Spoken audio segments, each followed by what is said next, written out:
रूपांतरित करण्यात आलेला आहे.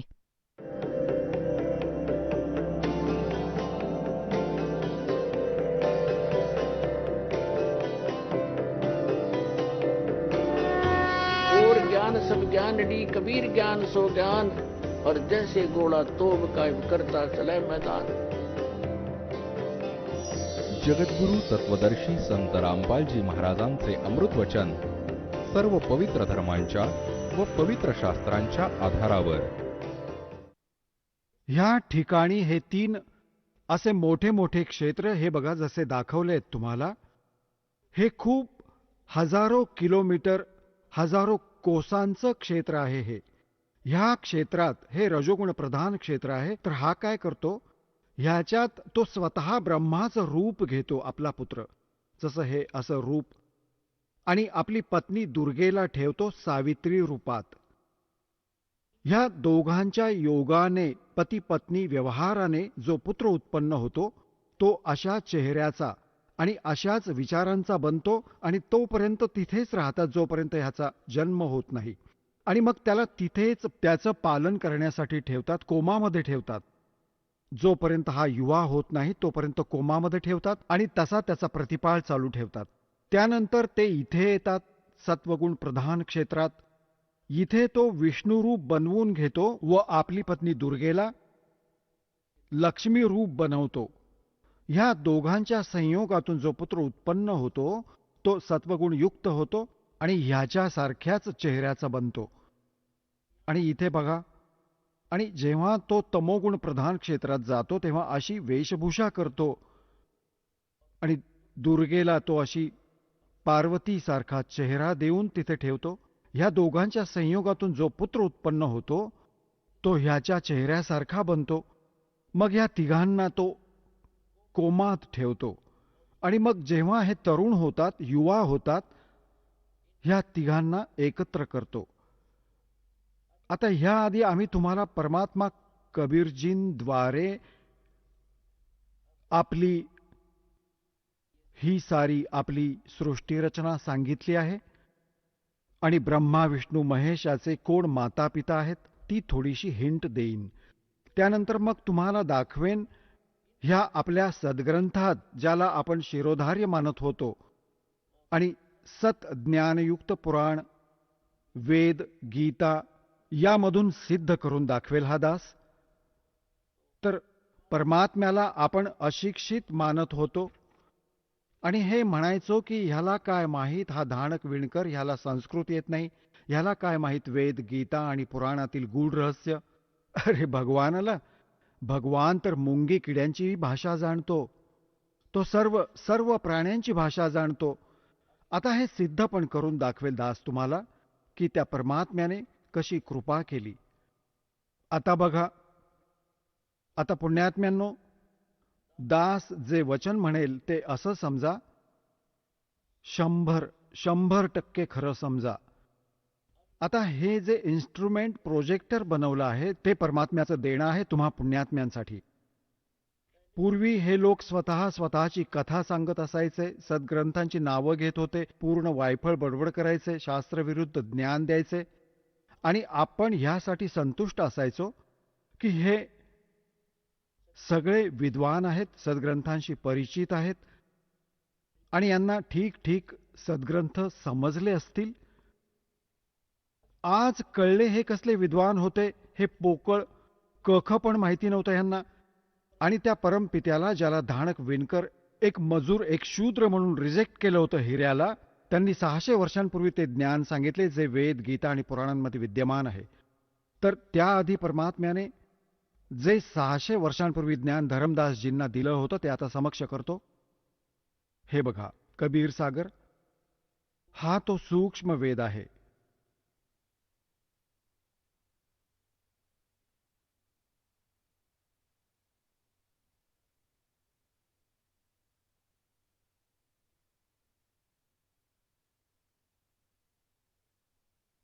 हे बघा इथे, हे इथून छापले.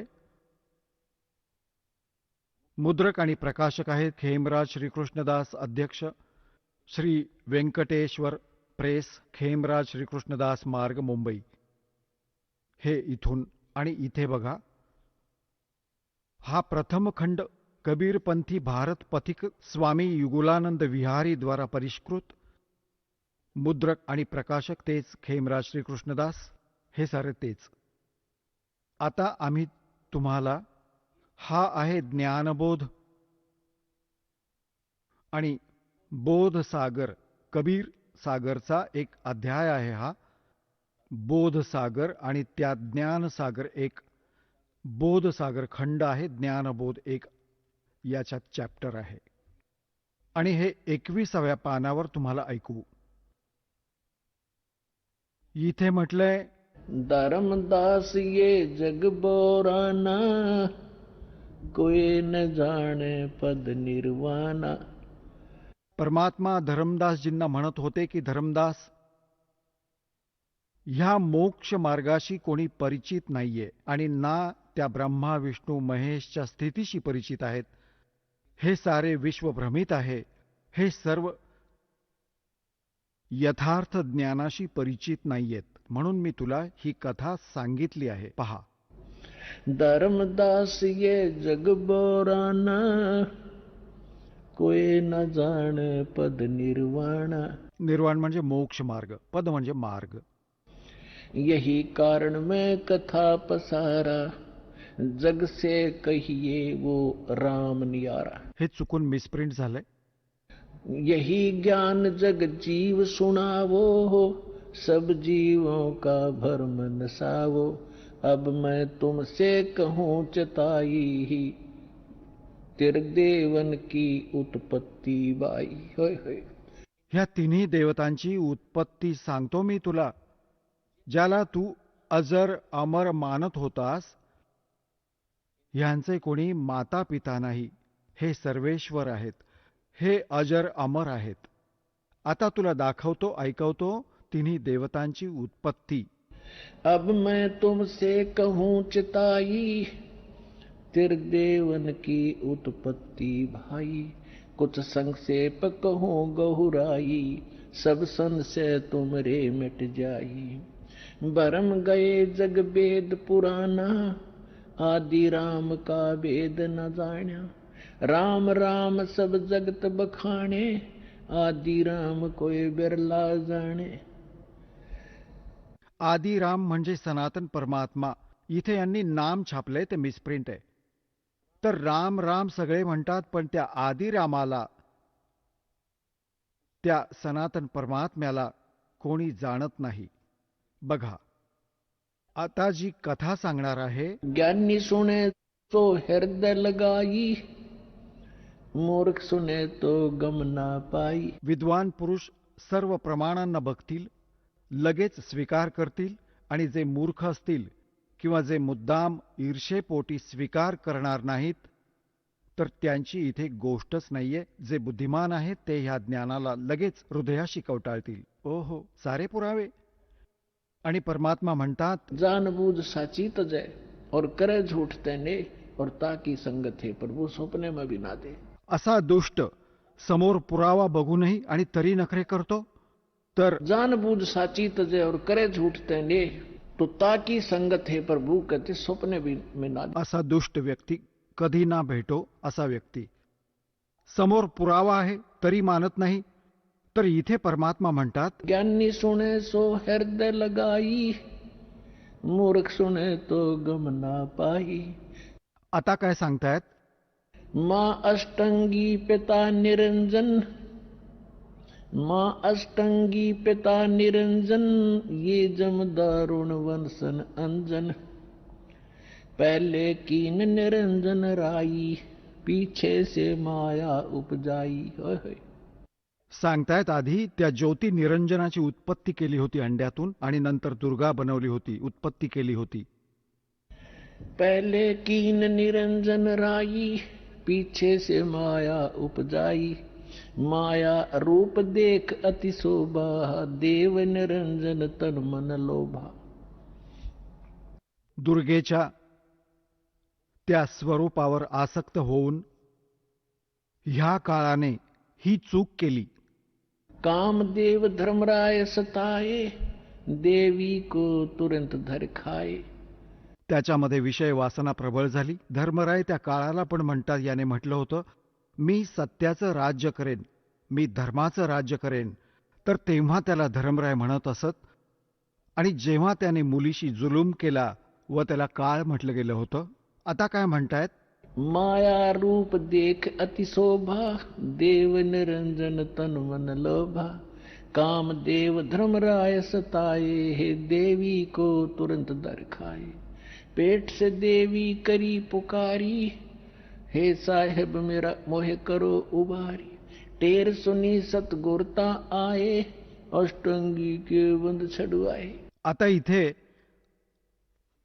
ह्या कबीरपंथीयांनी थोडाफार आपल्या हिशोबाने 19-20 केलंय. इथे लिहिलंय, परमात्म्याने सांगितलं होतं टेर सुनी तहाँ हम आए. आणि परमात्म्याला ह्या मूळ ज्ञानाला थोडं लपवायचं होतं. ह्यासाठी त्यांना, कबीरपंथीयांना ते समजलं नाही. हे कबीरजींना तर सद्गुरू मानत होते आणि सत्पुरुषाला निराकार म्हणतात. ह्या दोघांना वेगवेगळं मानतात. तर ह्यांना ज्ञान नव्हतं. आता काय म्हणतायत?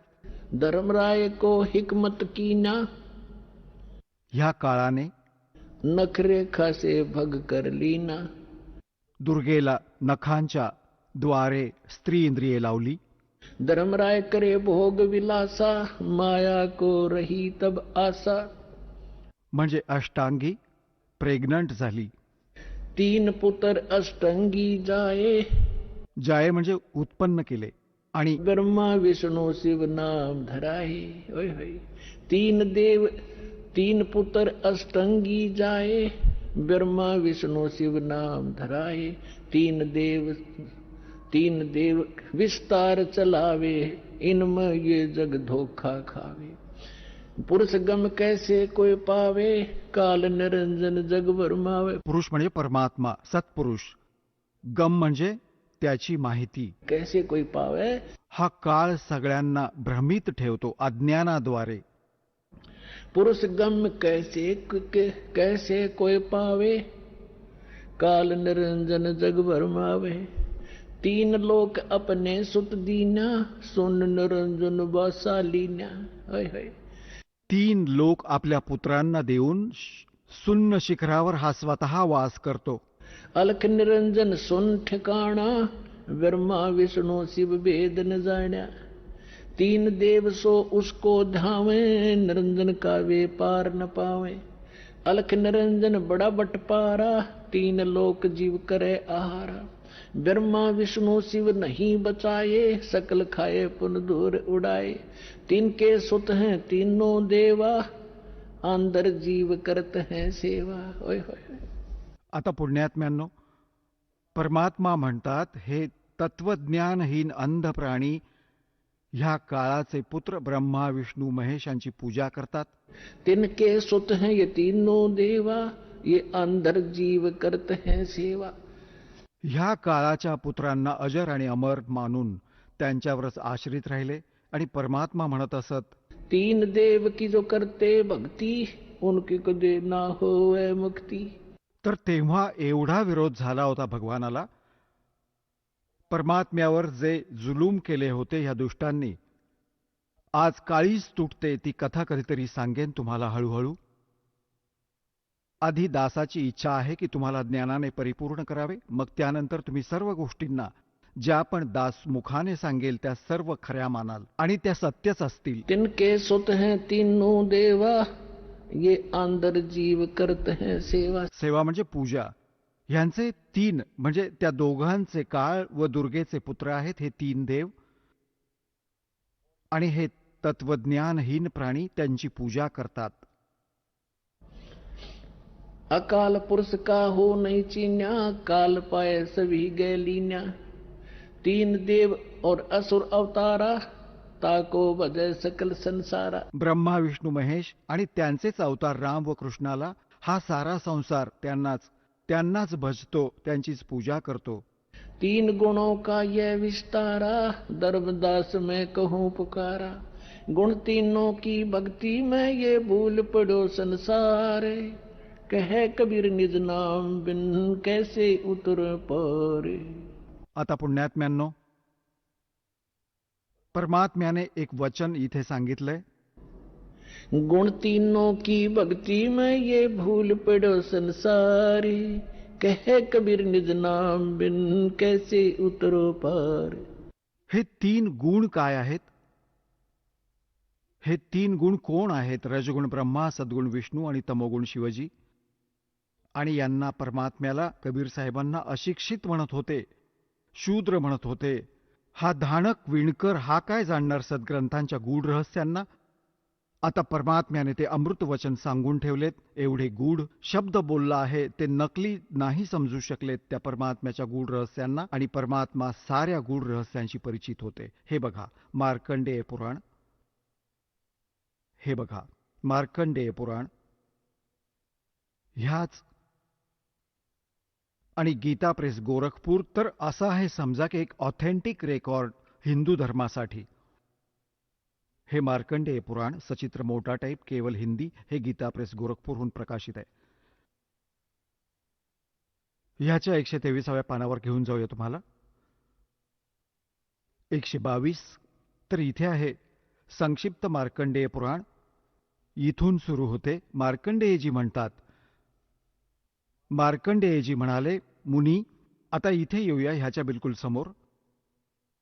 रजोगुणप्रधान रजोगुणप्रधान ब्रह्मा आणि तमोगुणप्रधान रुद्र आणि सत्प्रधान विश्वपालक विष्णू आहे.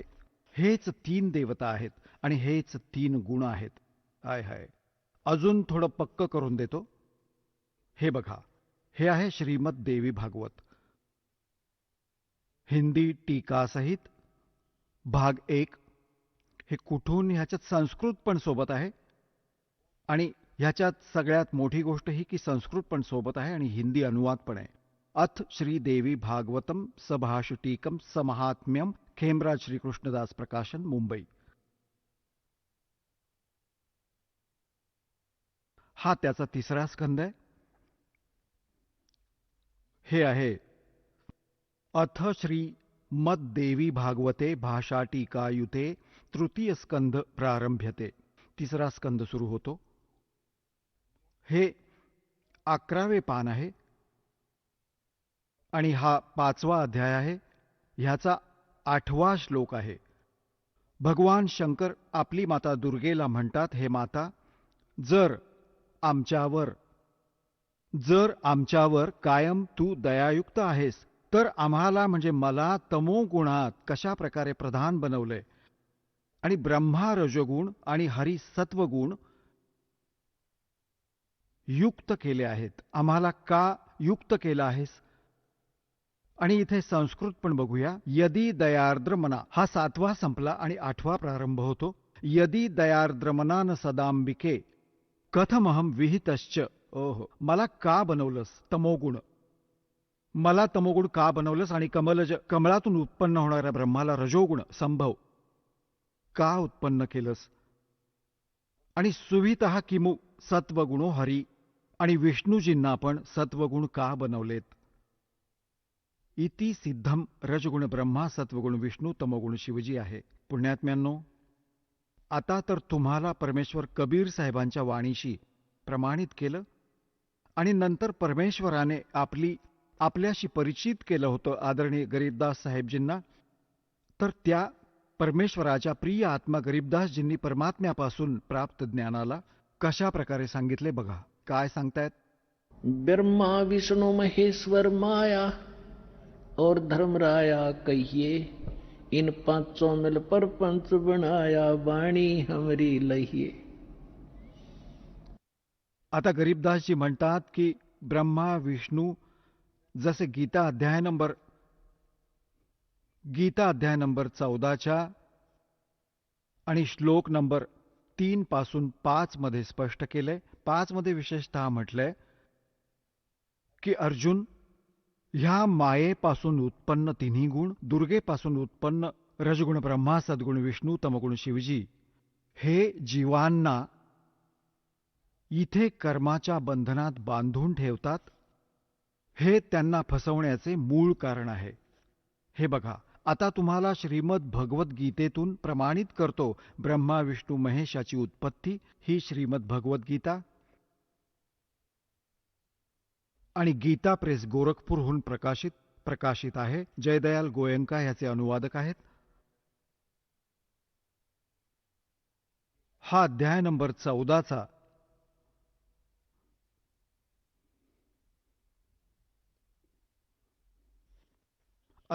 14चा श्लोक नंबर 3 ते 5 सांगतो तुम्हाला.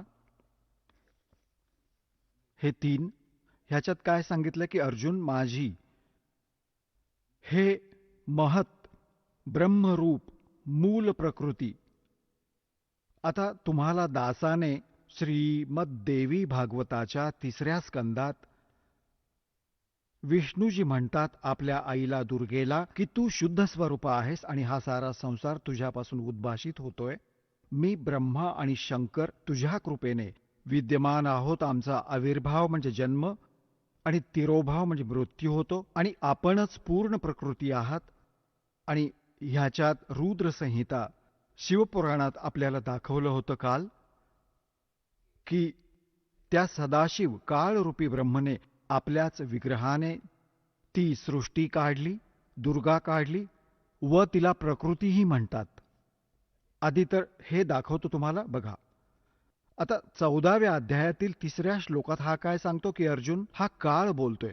ब्रह्म माझी ही मूळ प्रकृती सर्व संपूर्ण भूतांच्या म्हणजे प्राण्यांच्या योनी म्हणजे गर्भाधान स्थान आहे आणि मी काळ ब्रह्म त्या योनीत गर्भ म्हणजे चेतन समुदाय गर्भाची स्थापना करतो आणि तत् म्हणजे त्याच्या सहयोगाने सर्व प्राण्यांची भूत म्हणजे प्राण्यांची उत्पत्ती होते. 4थ्यात काय सांगितलंय, हे अर्जुन ही नाना प्रकारची सर्व योनीत जितक्या पण मूर्ती म्हणजे शरीरधारी प्राणी आहेत उत्पन्न होतात. प्रकृती म्हणजे दुर्गा, दुर्गा तर त्याची गर्भधारणा करणारी माता आहे आणि मी बीज स्थापन करणारा पिता आहे. पुढे बघा 5व्यात, हे अर्जुन सत्वगुण रजोगुण व तमोगुण, सत्वगुण विष्णू, रजगुण ब्रह्मा, तमोगुण शिवजी हे प्रकृतीपासून उत्पन्न दुर्गेपासून उत्पन्न ब्रह्मा सद्गुण विष्णू तमोगुण शिवजी अविनाशी जीवात्म्याला शरीरात अडकवून ठेवतात, बांधून ठेवतात कर्मानुसार. आता ह्याने तर हे खापर फोडलं ह्या ब्रह्मा विष्णू महेशांवर की हे बांधून ठेवतात. आता हे महापुरुष काय म्हणतात, भगवान काय म्हणतात परमात्म्यापासून प्राप्त ज्ञानाने. आता गरीबदासजी काय म्हणतात, ब्रह्मा विष्णु महेश्वर माया और धर्मराया कहिए. है, है. काय म्हणतायत की ब्रह्मा विष्णू एकटे दोषी नाहीयेत. हा धर्मराय म्हणजे काळ आणि ही दुर्गा ह्या पाचांनी मिळून तुम्हाला अडकवून ठेवलंय. एकट्या याने ब्रह्मा विष्णू महेशांना दोषी बनवलंय. आता काय सांगतायत, ब्रह्मा विष्णु महेश्वर माया और धर्मराया कहिए, इन पांचों मिल परपंच बनाया वाणी हमरी लहिए. आम्ही जे सांगतोय ते खूप लक्ष देऊन ऐका आणि यावर खूप विचार करा. ह्या 5 जणांनी मिळून हा प्रपंच बनवून ठेवलाय, तुम्हाला इथे अडकवून ठेवलंय. ये है खोखापुर की बाजी, बिष्ट बखुंट दगासी साजी, ये कृत्रिम जीव भुलाने बाई, निजगर की तो खबर न पाई. आपल्या स्वतःच्या घराचा तर हा पत्ताही लागू देत नाही, असा दुष्ट आहे हा काळ. सवा लाख उपजे नित हंसा और 1 लाख विनसे नित अंसा. 1.25 लाख उत्पन्न करतो आणि 1 लाखांना रोज खातो. उत्पत्ति खपती प्रलय फेरी, हर्ष शोक जोरा जम जेरी.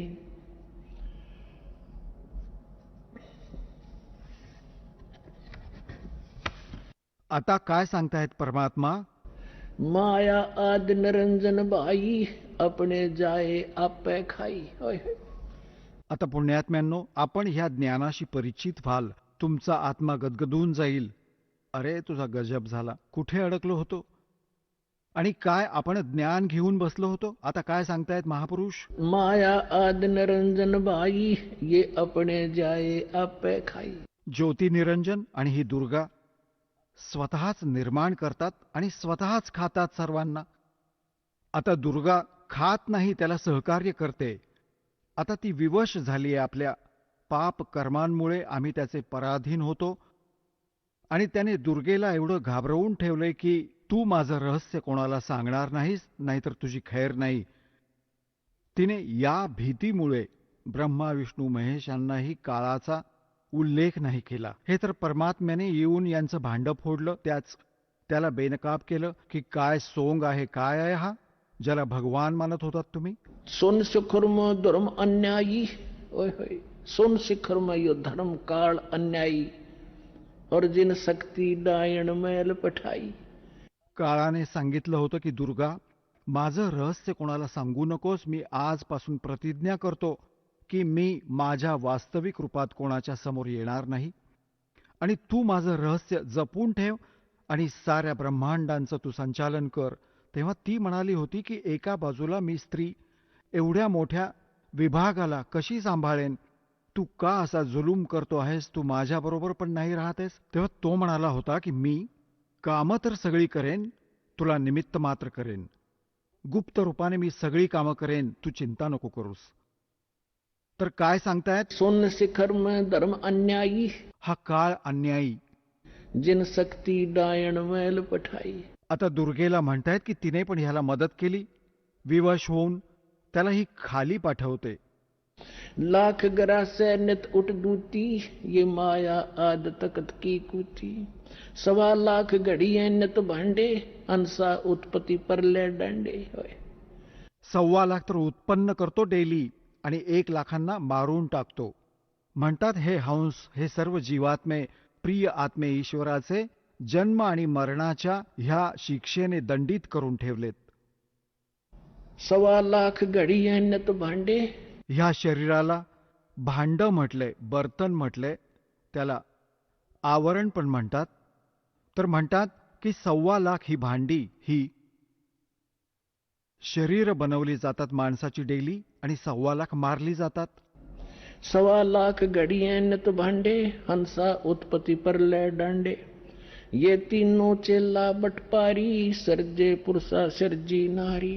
ये खोखापुर में जीव भुलाने, स्वप्न विष्ट बैकुंठ बनाए. खोखापुर में जीव भुलाए, स्वप्न विष्ट बैकुंठ बनाए. ये है अरहट का कुआ लोई, या गढ़बंधा है सब कोई. कीड़ी कुंजर और अवतारा, हरहट डोर बंधे कई बारा. ये कोटिक करता फिरता देखा, हरहट डोर कहूँ सुन लेखा. ये चतुर्भुजी भगवान कहावे, हरहट डोर बंधे सब आवे. आता इथे काय सांगायचंय आदरणीय गरीबदास साहेबजींना परमात्म्याला?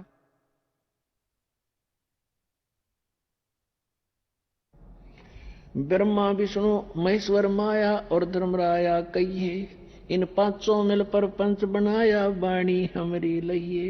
इन पांचों मिल जीव अटकाए, हम युगन युगन आण छुटाए. गरीबदास साहेबजी सांगतात, भगवान कबीर साहेब म्हणतात की ह्या पाचांनी मिळून जीवांना अडकवून ठेवलंय आणि आम्ही युगायुगात येऊन आणि ह्या जीवांना सोडवलं आणि सतलोकात घेऊन गेलो. बंदी छोड़ हमारा नामम, अदर अमर है अस्थिर ठामम. पीर पैगंबर कुतुब ओलिया, सुर नर मुनि जन ज्ञानी. ओए होए. पीर पैगंबर कुतुब ओलिया, सुर नर मुनि जन ज्ञानी. एत्या को तोरा ना पाया, जम के बंदे प्राणी. पुण्यात्म्यांनो, जेव्हा दासाने परमात्म्याची वाणी वाचली होती की सुर नर मुनि जन 33 करोड़ी, ये बंदे सभी काल की डोरी. तेव्हा दासाला पण विश्वास नव्हता वाटला की हे इतके देवता ब्रह्मा विष्णू महेश ऋषीमुनी काय ह्यांना पण रस्ता नाही सापडला. काय म्हणतायत गरीबदासजी? पीर पैगंबर और कुतुब ओलिया और सुरनर मुनिजन ज्ञानी. हे विद्वान पुरुष महर्षी ह्यांना तो मार्ग नाही सापडला. हे काळाचे बांधलेले प्राणी आहेत, ते काळाच्याच जाळ्यात राहिले. अमर करूं सतलोक पठाऊं, ताते बंदी छोड़ कहाऊं. आता कबीर साहेब म्हणायचे, मी अमर करीन आणि इथून तुम्हाला काळाच्या जाळ्यातून सोडवेन. म्हणून मी बंदीछोड म्हटला जातो, म्हणजे काळाच्या बंधनातून सोडवणारा. आता पुण्यात्म्यांनो, हा एवढा मोठा चॅप्टर आहे. जसंही गरीबदास साहेबजींनी सांगितलं होतं की सुन शिखर में धर्म अन्यायी, जिन शक्ति डायण मैल पठाई. आता बघा, हे लघुचित्र, हे एक ब्रह्मांडाचं चित्र आहे जिथे हा काळ राहतो. हे बघा, हे सारे, हे ब्रह्मांडातही ही अशी व्यवस्था आहे. तुम्हाला सांगितली खालची ही 7, हे पाताळ, रसातळ, सुतल, तलातल, महातल, आणि हा पृथ्वी लोक, ब्रह्माजींचा लोक, विष्णूजींचा लोक, शिवजींचा लोक, विष्णूजींचा लोक, आणि हा कॉमन स्वर्ग आहे. स्वर्ग व नरक एकत्रच आहेत. आणि हा इंद्राचा लोक, हा धर्मराजाचा लोक, हे आहे, ह्याला महास्वर्ग म्हणतात. हा एवढा महास्वर्ग आहे. हा सारा एक ब्रह्मलोक म्हटला जातो एवढा. ही त्याच्यात वेगळी व्यवस्था आहे. तर हा काळ इथे राहतो, इथे, आणि ह्याची ही स्वतंत्र व्यवस्था आहे, वेगळी. इथे कोणी नाही जाऊ शकत. ह्या दुर्गेला त्याने इथे एक स्वतंत्र त्याने द्वीप दिलाय इथे. ती इथे राहते. त्याची इच्छा झाली तर तो तिला वर घेतो, नाहीतर मग परत खाली आणून सोडतो. ही इथे आपल्या वेगळ्या द्वीपावर राहून या सगळ्यांची, या पूर्ण ब्रह्मांडाची देखरेख करते आणि त्याच्या संपर्कात राहते. हा काळ इथे राहतो वर, आणि त्याची ही अशी 21 ब्रह्मांड आहेत.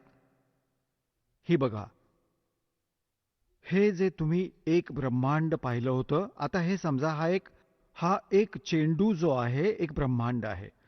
असे ह्याने 5 ब्रह्मांडांना एका स्थानात ठेवले, ज्याला महाब्रह्मांड बनवलं आहे. तर अशा 4 ब्रह्मांडात 20 ब्रह्मांडांना ठेवले. त्याने एक 21वे ब्रह्मांड असं वेगळं बनवलंय. हे पूर्ण बघा एकदा. हे सर्वात वरती हे स्वतंत्र एक ब्रह्मांड आहे. हे तसं बनवण्यासाठी, दाखवण्यासाठी हे वेगळं दाखवलं, पण ह्याचाही अंडाकृती शेप आहे असा. तर ह्याने इथे एक नकली सतलोक, इथे एक वेगळा ब्लॉक आहे. इथे हे लॉक लावलेलं आहे.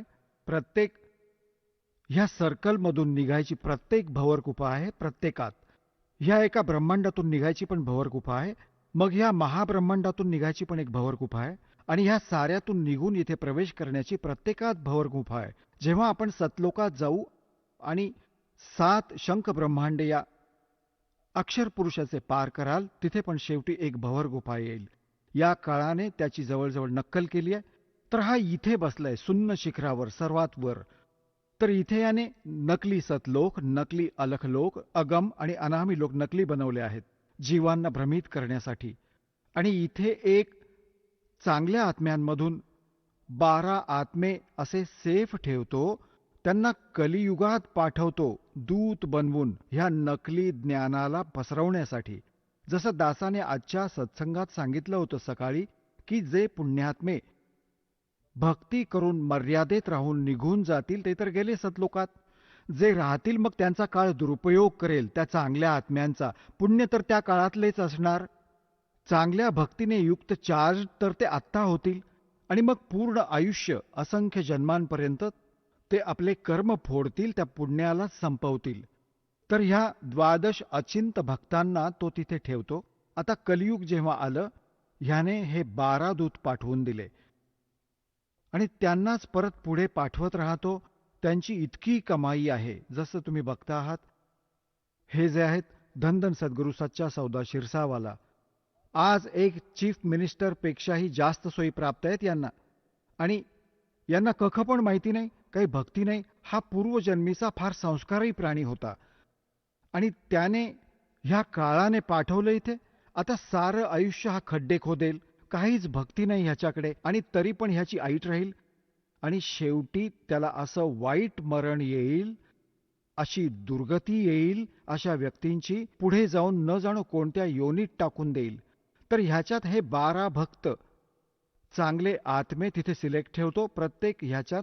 आणि मग परत यांना जसं हे 12 इथे पाठवले, त्यांना आळीपाळीने मग जसं राधास्वामी, शिवदयालजी जे होते हे चांगल्या आत्म्यांपैकी होते. त्यानंतर हे बाबा जयमलसिंह सारखे, सावंतसिंह सारखे, मग हे बलुचिस्तानी शाह मस्ताना सारखे, आणि हे आता सच्चा सौदा शिरसावाला सारखे हे सगळे पुण्यात्मे होते. ह्यांचे पूर्वजन्मांचे पुण्य संग्रहित आहेत. आणि हे सारे आयुष्यात भक्ती तर काहीच नाही यांच्याकडे, काय खाक करणार हे, आणि तरी हे सुखी दिसतील. आणि सारी यांच्या वचनात पण थोडीफार पॉवर असेल आणि लोक यांच्यावर प्रभावित पण असतील फसवून ठेवण्यासाठी. तर असे हे हे 12 इथे बघा.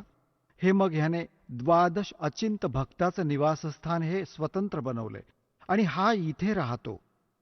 इथे एक तप्तशिला आहे. त्या तप्तशिलेवर 1,00,000 मानव शरीरधारी प्राण्यांना त्यांच्या सूक्ष्म शरीरांना भाजतो आणि इथे ह्याचं स्वतःचं निजस्थान आहे. ही गुफा आहे पुढे ह्या अक्षर पुरुषाच्या लोकात जाण्याची. हे बघा, हे इथे. आणि ही ती 21 ब्रह्मांड आहेत. ही इथे बस इतकी. आणि ह्याच्यातून निघून ह्याच्यातून ही 7 शंख ब्रह्मांड आहेत ना, ही क्षरपुरुषाची 21, ही 7 शंख ब्रह्मांड आहेत अक्षर पुरुषाची, परब्रह्म ज्याला म्हणतात, हे इथलं एवढं मोठं. तर ह्याच्यात इथे हे आहे 21वं ब्रह्मांड यांचं. ह्यातून पुढे जाण्याचा रस्ता आहे जो सतलोकात जातो. आता हा मोठावाला घेऊ आपण.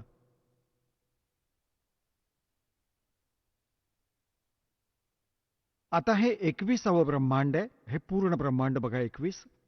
तर आता तो इथे बसलाय. इथे एक रस्ता आहे. हे 11वं द्वार आहे. हे 11वं द्वार. आणि ह्या 11व्या द्वाराला याने स्वतः अडवून ठेवलंय. इथे बसलाय तो. कोणीही प्राणी इथून जाऊ नाही शकत. इथून तोच जाऊ शकतो ज्याला कबीर परमेश्वर घेऊन जातील. आणि परमात्मा तिथे जाताच काळ त्या द्वाराला स्वतः अडवून बसलाय. जेव्हा इथून आपण जाऊ भक्ती ह्या भगवानांच्या मंत्राच्या आधाराने, तर त्याचं डोकं झुकतं असं आपोआप, आणि त्याच्या डोक्यावर पाय ठेवून, आणि तेव्हा आपण ह्या अक्षर पुरुषाच्या लोकामध्ये प्रवेश करतो. इथे काळाने हे ते 11वं द्वार आहे. आणि ते हे आता इथे घेऊ पूर्ण ब्रह्मांड. ही 21 ब्रह्मांड काळाची आहेत, ब्रह्मची. आणि हे आहे 11वं द्वार. ह्याच्यात प्रवेश केला. ही अक्षर पुरुषाची 7 शंख ब्रह्मांड आहेत. ही छोटी 7 शंख ब्रह्मांड. आणि हे आहे ते 12वं द्वार. हे आहे 12वं द्वार. इथून प्रवेश पार करून मग आपण इथे सतलोकात परमात्म्याच्या चरणी पोहोचू. आणि ही असंख्य ब्रह्मांड आहेत परमात्म्याची, असंख्य. हे तर थोडंसं क्षेत्र असं त्याचं, हे थोडंसं क्षेत्र आहे त्याचं बस, क्षरपुरुष आणि अक्षर पुरुषाचं दोघांचं मिळून. आणि ह्या असंख्य ब्रह्मांडांचा हा मालक, हा पूर्ण ब्रह्म सत्य पुरुष आहे. तर हे 12वं द्वार पार करून आपण सतलोकात प्रवेश करू. आता तुम्ही बघितलं की परमात्म्याने सांगितलं की ह्या ब्रह्मा विष्णू महेशाची उत्पत्ती कशी झाली. आणि आता थोडीशी हिंट ह्या पुराणातून द्यावी लागेल म्हणजे तुमचा विश्वास दृढ होईल. पुण्यात्म्यांनो, जर ह्या जीवनात तुम्हाला काही विशेष काम असेल तर ते हे आहे, परमात्म्याला समजणं, जाणणं आणि मोक्ष प्राप्त करणं. जेव्हा भगवान तुम्हाला मिळाला, सत्साधना तुम्ही करता, तर तुमचे जे भौतिक लाभ आहेत ते तर इच्छा नसली तरी तुम्हाला मिळतील. परमात्मा तुम्हाला सारी सुख पण देईल. तुम्ही भक्ती करावी म्हणून जसं आपण आपल्या मुलांना शिक्षण देण्यासाठी किती सोयी देतो, आपण स्वतः मजुरी करतो आणि मुलांना छान ड्रेस देतो, त्यांना गाडीतून पाठवतो आणि 15-20 वर्षांपर्यंत मुलांनी शिकावं व आपलं कल्याण करावं. तर या परमात्म्याने तुम्हाला हा पेहराव जो दिलाय मनुष्याचा, तो विद्यार्थ्याचा आहे. तुम्ही विद्यार्थी आहात. आणि जेव्हा तुम्ही योग्य विद्या शिकून घ्याल, परमात्म्याच्या अनुकूल चालाल, तेव्हा तुम्हाला साऱ्या सुविधा ऑटोमॅटिकली मिळतील. तुमच्या घरात सुख, आपल्या शरीराला सुख, तुमच्या सगळ्या संकटांचं निवारण करेल भगवान. तेव्हा तुम्ही भक्ती करू शकाल. तर ह्यासाठी तुम्हाला आपला वेळ काढावा लागेल. हे बघा, हे श्री शिवपुराण,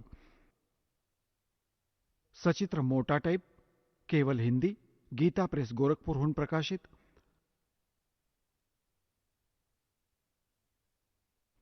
ह्याचे कोण आहेत?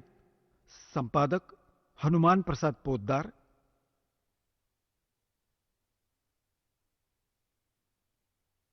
हे प्रकाशक आणि मुद्रक आहेत गीता प्रेस गोरखपूर, गोविंद भवन कार्यालय, कोलकाताचं संस्थान. आता इथे बघा, ह्या 98-99 पानावर आपण वाचूया रुद्र संहिता, संक्षिप्त शिवपुराण. आणि हा 98वर इथे खालून 5वा अध्याय आहे. आपला पुत्र नारदाची ही गोष्ट ऐकून लोक पितामह ब्रह्मा तिथे अशा प्रकारे बोलले. आता 99वर आलो आपण. ब्रह्माजी म्हणाले, ब्रह्मन, देव शिरोमणी, तुम्ही सदा सर्व जगाच्या उपकारात मग्न असता. तू लोकांच्या हिताच्या इच्छेने ही खूप छान गोष्ट विचारली आहेस. आता नारदांनी काय विचारलं होतं की पिताजी, आपले पिता ब्रह्माला की मला सृष्टी रचना ऐकवा. आता असा लागला सृष्टी रचना ऐकवायला. बघा, ज्यावेळी समस्त चराचर जगत नष्ट झालं होतं, सगळीकडे केवळ अंधकार ही अंधकारच होता, ना सूर्य होते ना चंद्रमा इत्यादी इत्यादी, त्यावेळी तत् सत ब्रह्म ह्या श्रुतीमध्ये जे सत सांगितलं जातं एक मात्र तेच शेष होतं. ठीक आहे. आता हे बघा काय फेका मारतोय. आहे कारण की पुण्यात्म्यांनो, हे 100व्या पानावर आलो. तुम्हाला थोडीशी हिंट देतो की परमात्मा जेव्हा पहिल्यांदा सत्ययुगात आले होते, ह्या तिघांना भेटले होते, ब्रह्माजींना, विष्णूजींना आणि शिवजींना. ह्यांनी मालकांकडून ज्ञान एका संत रूपात, ऋषी रूपात, आणि त्यांनी ते ज्ञान ऐकलं होतं परमात्म्याकडून. आता ब्रह्माजी परमात्म्याच्या ज्ञानामध्ये काही आपली अटकळबाजी करून कशी सृष्टी रचना ऐकवतायत पहा. ज्या परब्रह्मच्या विषयात ज्ञान आणि अज्ञानाने युक्त पूर्ण उक्तीद्वारा अशा प्रकारे विकल्प केले जातात, त्याने काही काळानंतर द्वितीयाची इच्छा प्रकट केली. त्याच्यात एकापासून अनेक व्हायची इच्छा उत्पन्न झाली. तेव्हा त्या निराकार परमात्म्याने आपल्या लीलाशक्तीने आपल्यासाठी एका मूर्तीची कल्पना केली. आता हा काय दिशाभूल करतोय? असं म्हणतो तसं तर परमात्मा निराकार आहे तो. हा ब्रह्मला निराकार म्हणतो आणि म्हणतात मग तो सदाशिवच्या रूपात आला. तो सदाशिव कोण आहे बघा यांचा. आता हे म्हणतात जो मूर्तीरहित परब्रह्म आहे त्याची मूर्ती भगवान सदाशिव आहे. हे काळाला सदाशिव म्हणतात. पुढे क्लिअर पण होईल. अर्वाचीन आणि प्राचीन विद्वान त्यालाच ईश्वर म्हणतात. त्यावेळी एकाकी राहून स्वेच्छेनुसार विहार करणाऱ्या सदाशिवने आपल्या विग्रहाने एक स्वरूपभूता शक्तीची सृष्टी केली, जी त्याच्या श्रीअंगापासून कधीही वेगळी होणार नव्हती. आता हे काय म्हणतात ब्रह्माजी, आपल्या विग्रहाने, त्या काळरूपी ब्रह्मने, सदाशिवने आपल्या शरीरातून एक स्त्री उत्पन्न केली, जी त्याच्या श्रीअंगापासून कधी वेगळी होणारी नव्हती, वेगळी करून दिली. हे बघा, आपल्या विग्रहाने स्वतःच एक स्वरूपभूता शक्तीची सृष्टी केली, जी त्याच्या श्रीअंगापासून कधी वेगळी होणारी नव्हती. त्या पराशक्तीला प्रधान आणि प्रकृती आहे, गुणवती माया प्रकृती पण म्हणतात. त्या दुर्गेला बुद्धितत्वाची जननी आणि विकाररहित सांगितली आहे. ती शक्ती अंबिका आहे, दुर्गा म्हटली गेली आहे. तिला प्रकृती, हे लक्षात ठेवा, दुर्गाला प्रकृती पण म्हणतात, जे गीतेत तुम्हाला दाखवलं होतं. आता तुम्हाला श्रीमद भगवद्गीता अध्याय नंबर 14 श्लोक 3 ते 5 मध्ये 3, 4, 5 मधून स्पष्ट केलं होतं की काळ म्हणतो की ही प्रकृती तर सगळ्यांची आई समजा आणि मी सगळ्यांचा पिता. मी तिच्यात बीज स्थापना करतो, ज्याने सर्वांची उत्पत्ती होते. आणि प्रकृतीपासून उत्पन्न हे तिन्ही गुण, रजगुण ब्रह्मा, सद्गुण विष्णू, तमोगुण शिवजी, हे सगळ्या जीवात्म्यांना कर्मानुसार बांधून ठेवतात. आणि परमात्म्याने काय सांगितलं की नाही, हे 3 नाही, हे 5ही मिळून बांधून आहेत तुम्हाला. आणि आपण ह्या 5मध्ये जीव अडकवून युगानुयुगे आपण येत राहिलो. आता पहा, तिला प्रकृती सर्वेश्वरी, त्रिदेव जननी आहे, 3ही देवतांना जन्म देणारी, त्यांची माता, नित्या आणि मूल कारण पण म्हणतात.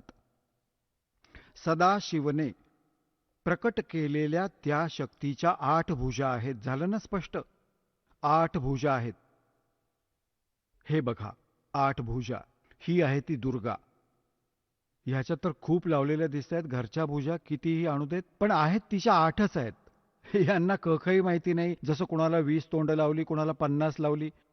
ती अष्टांगी आहे, सगळ्यांना माहिती आहे ही गोष्ट. 8 भुजा आहेत. आता बघा, ह्या शक्तीच्या 8 भुजा आहेत. नाना प्रकारचे आभूषण तिच्या श्रीअंगांची शोभा वाढवतात. ती देवी नाना प्रकारच्या गतीने संपन्न आहे आणि ती अनेक प्रकारची अस्त्र-शस्त्र धारण करते. एकाकिनी असूनही ती माया संयोगाने अनेक होऊन जाते. तो जो सदाशिव आहे त्याला परम पुरुष, ईश्वर, शिव, शंभू आणि महेश्वर म्हणतात. हे बघा, इथे आलो आपण 101 पानावर, रुद्र संहिता. आता ह्या शिव सदाशिव ह्या काळाचा महिमा सांगतोय ब्रह्माजी. तो आपल्या सर्वांगाला भस्म लावून असतो.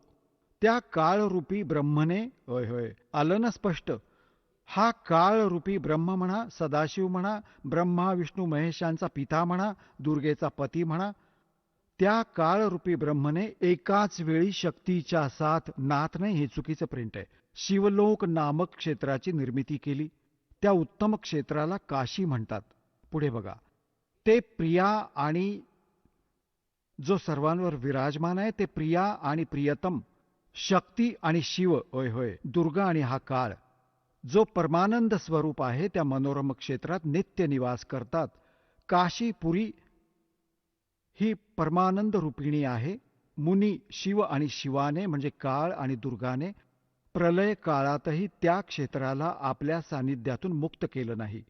देवर्षी ब्रह्माजी म्हणतात, एकदा त्या आनंदवनात रमताना शिवा आणि शिवच्या मनात ही इच्छा झाली की कोण्या दुसऱ्या पुरुषाची पण सृष्टी केली पाहिजे. आता यांनी संतान उत्पत्तीचा विचार केला आणि मग त्यांनी संतान उत्पत्ती कर्म केले, ज्याने त्यांना 2 पुत्र तर इथे सिद्ध केले, ब्रह्मा आणि विष्णू. बघा, सृष्टी करायला पाहिजे ज्याच्यावर या सृष्टी संचलनाचा महान भार ठेवून आपण दोघं केवळ काशीत राहून इच्छेनुसार विहरू आणि निर्वाण धारण करू, असा निश्चय करून शक्तीसहित सर्वव्यापी परमेश्वर शिवने आपल्या डाव्या भागातील 10व्या अंगावर अमृत मळले. मग तर तिथून एक पुरुष प्रकट झाला. आता बघा, त्यांची अक्कल बघा ब्रह्माची. आता शक्ती आणि शिव, त्या दुर्गेची काय आवश्यकता होती ह्यात? आपल्याबरोबर हा काय गोंधळ होता? ही मूर्ख निरर्थक बडबड आहे ही. हे बघा, आता काय तिथून एक पुरुष प्रकट झाला, त्याचं नाव काय ठेवलंय बघा. शिव म्हणाला, वत्सा बाळा, व्यापक असल्या कारणाने तुझं नाव विष्णू विख्यात झालं. आता इथे हा 6वा अध्याय संपला. आता 7व्यात काय म्हटलंय? ब्रह्मा म्हणतो, देवर्षी, जसं विष्णूची उत्पत्ती केली दुर्गा व काळ यांनी मिळून, तत्पश्चात कल्याणकारी परमेश्वर सांब सदाशिवने, त्या काळरूपी ब्रह्मने पूर्ववत प्रयत्न करून मला आपल्या डाव्या अंगातून उत्पन्न केलं. होय होय. आता पुण्यात्म्यांनो, आता इथे ब्रह्मा व विष्णूची उत्पत्ती सांगितली. इथे विचलित झाला तो शिवपुराणाचा अनुवाद करता. इथे त्याने गडबड केली. मग म्हणतात ना, चोर चुरावे तोंबडी और गाड्डे पाणी में, वो गाड्डे वा उपरावनं सच्चाई छानी ना. कुठपर्यंत लपवणार? आता दाखवतो तुम्हाला. काल पण दाखवलं होतं, आज परत दाखवतो. कारण पुण्यात्म्यांनो, एक सिलॅबस असतो एका क्लासचा. मुलं परत परत टीचर त्यांच्याकडून पुन्हा पुन्हा रिवाईज करवून घेतात, त्याचं रिपिटेशन करतात, आवर्तन करतात. तेव्हा कुठे जाऊन ती मुलं त्याच्याशी परिचित होतात. तर दास एक टीचर आहे, तुम्ही विद्यार्थी आहात, सौभाग्य आहे तुमचं, तुम्हाला इथे प्रवेश मिळाला, तर त्याला सफल करा. आपण एक रोजीरोटीसाठी आणि 20 वर्षांपर्यंत मुलांना शिकवतो, तेव्हा होऊ शकतं कोणाला मिळेल रोटी, रोजगार नाही मिळणार, बाकी तरी आम्ही त्यातच लागून राहतो. आणि ही तर एक अनमोल व्यर्थ वस्तू. ह्या भक्ती आणि ह्या कमाईचा हे तर निष्फळ जाऊच नाही शकत.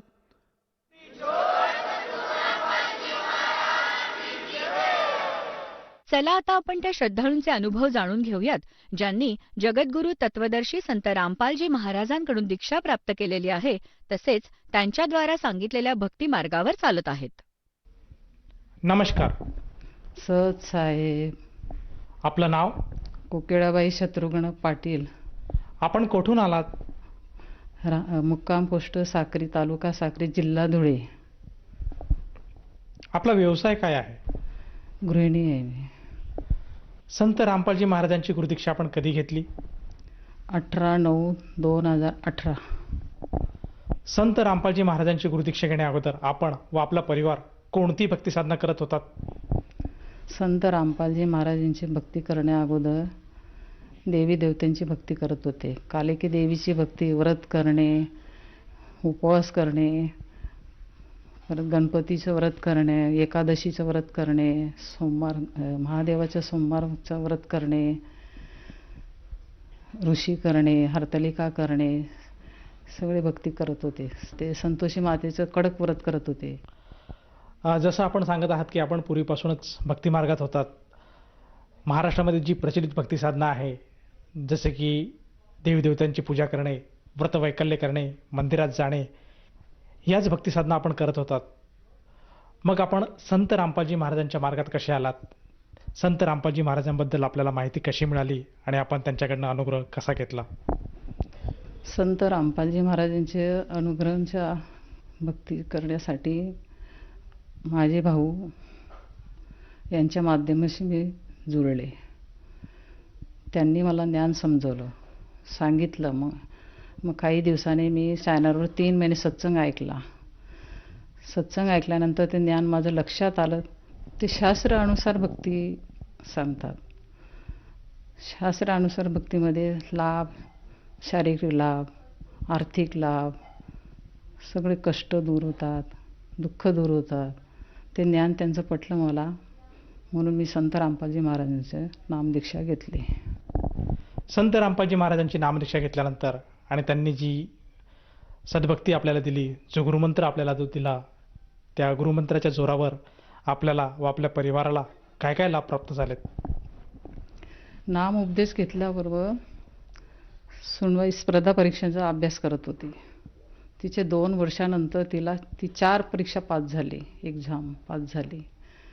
ती आज PSIचं ट्रेनिंग करते. हाही लाभ एक झाला.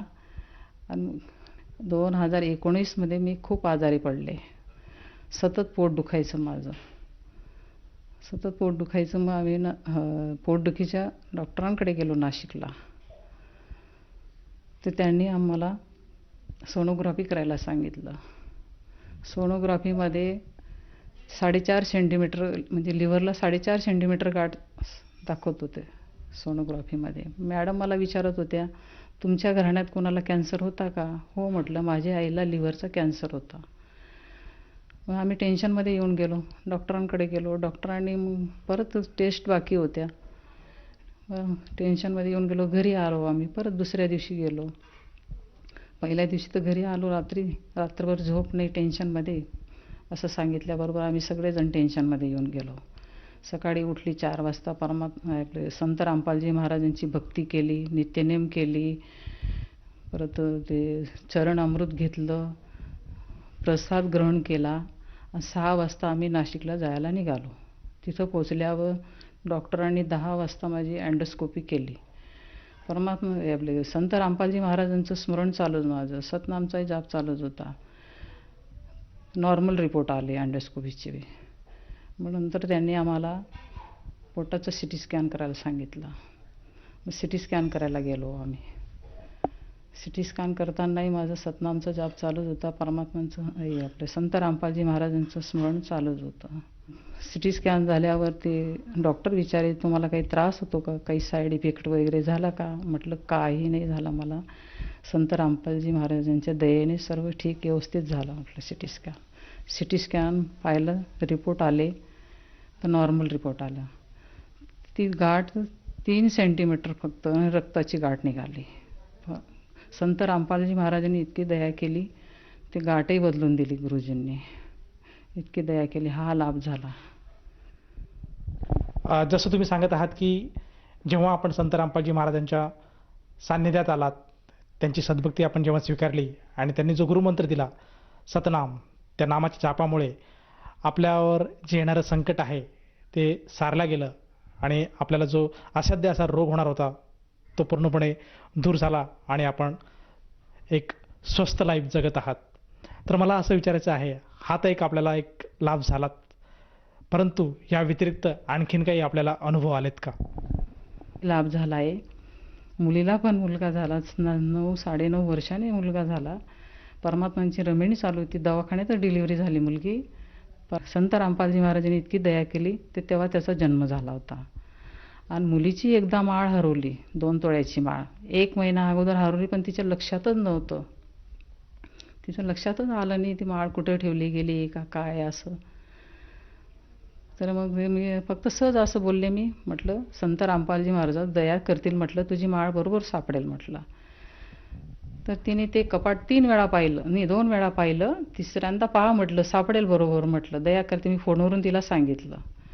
तिसऱ्यांदा गेली पाहायला, ते शेवटच्या साडीखाली माळ सापडली तिची, 2 तोळ्याची माळ. हाही लाभ झाला आहे. एकदा असं सहज बसून प्रथम नामचा जाप करत होती, भक्ती करत होती मी बसून, कार्डमध्ये वाचून तेव्हाच म्हणजे चालून उपदेश घेतलेला होता मी. 15-1 दिवस झाले असतील. मग परमात्मा मी अलाउड लावलं. अलाउड लावल्यावर मी डास चावत होते. मी गुरुजींना म्हणजे आपले संत रामपालजी महाराजांना एवढंच बोलली, परमात्मा म्हटलं अलाउड चालू असल्यावर सुद्धा डास चावतायत म्हटलं, दया करा म्हटलं, भक्ती कशी करू शकू म्हटलं, आम्ही असं डास चावते डिस्टर्ब होऊन जातो म्हटलं. ते संत रामपालजी महाराजांनी कंटिन्यू 2 दिवस ते म्हणजे बटन बंद करूनही अलाउड चालू राहायचं. मी अलाउड काढून घ्यायची. मग 3ऱ्या दिवशी आपोआप बंद झालं. ते बटन बंद करूनही चालूच राहायचं अलाउड. ते हा चमत्कार केला संत रामपालजी महाराजांनी. मर्यादामध्ये भक्ती केली मी. परमात्मा संत रामपालजी महाराजांनी खूप दया केली आहे. दया के सागर आहेत गुरुजी. जसं तुम्ही सांगत आहात की संत रामपालजी महाराजांच्या शरणात आल्यानंतर आपल्याला व आपल्या परिवाराला असंख्य लाभ प्राप्त झालेत. तर या अनुषंगाने आपण जो भगत समाज आहे किंवा जो श्रोतावर्ग आज आपल्याला टीव्हीवर बघत आहेत, त्यांना आपण काय संदेश द्याल? संदेश तर मी काय देऊ शकत नाही, फक्त प्रार्थना करू शकते. त्यांनी संत रामपालजी महाराजांचा सत्संग ऐकायचा, त्यांचं ज्ञान ऐकायचं. ज्ञान पटल्यावरच त्यांनी उपदेश घ्यायचं आणि कल्याण करून घ्यायचं. ताई, जसं आपण सांगत आहात की संत रामपालजी महाराजांचं ज्ञान ऐकून आज प्रत्येक मानव समाजाने संत रामपालजी महाराजांची दीक्षा घ्यायला हवी आणि सतभक्तीला जोडायला हवं. तर ह्या अनुषंगाने जर कोणा साधकाला संत रामपालजी महाराजांची नामदीक्षा घ्यावयाची असेल, तर तो साधक किंवा ती व्यक्ती नामदीक्षा कशी घेऊ शकेल? विविध चॅनलवर संत रामपालजी महाराजांचे सत्संग येतात. खाली नंबर दिलेले असतात. त्या नंबरवर फोन करायचा आणि तिथून माहिती मिळवायची. जवळपास नामदान सेंटर असेल तिथून नामोपदेश घेऊ शकतात. जसं तुम्ही सांगत आहात की संत रामपालजी महाराजांच्या दयेने आज महाराष्ट्रामध्ये प्रत्येक जिल्ह्यामध्ये नामदान केंद्राची सुविधा उपलब्ध आहेत. जर कोणा साधकाला संत रामपालजी महाराजांची नामदीक्षा घ्यावयाची असेल, तर तो साधक आज आपल्या टीव्हीवर जे नंबर चालत आहेत त्या नंबरपैकी कुठल्याही एका मोबाईल नंबरवर संपर्क साधून आपल्या जवळच्या नामदान केंद्राची माहिती मिळवून तेथे जाऊन नामदीक्षा घेऊ शकेल. परंतु मला असं विचारायचं आहे, जेव्हा त्या साधकाला त्या नामदीक्षेसाठी घ्यावयाची इच्छा होत असेल, तर त्या साधकाला त्या नामदीक्षेसाठी किती पैसे मोजावे लागतील? 1ही रुपया द्यावा लागत नाही. तिथे कुठलेही काही पैसे द्यावे लागत नाही. उलट फ्री बसून मिळतं. जाप करण्याचं कार्ड मिळतं, पुस्तक मिळतं, फोटो मिळतो, सगळं फ्रीमध्येच मिळतं सगळं. 1 रुपया लागत नाही तिथं. धन्यवाद. सत साहेब.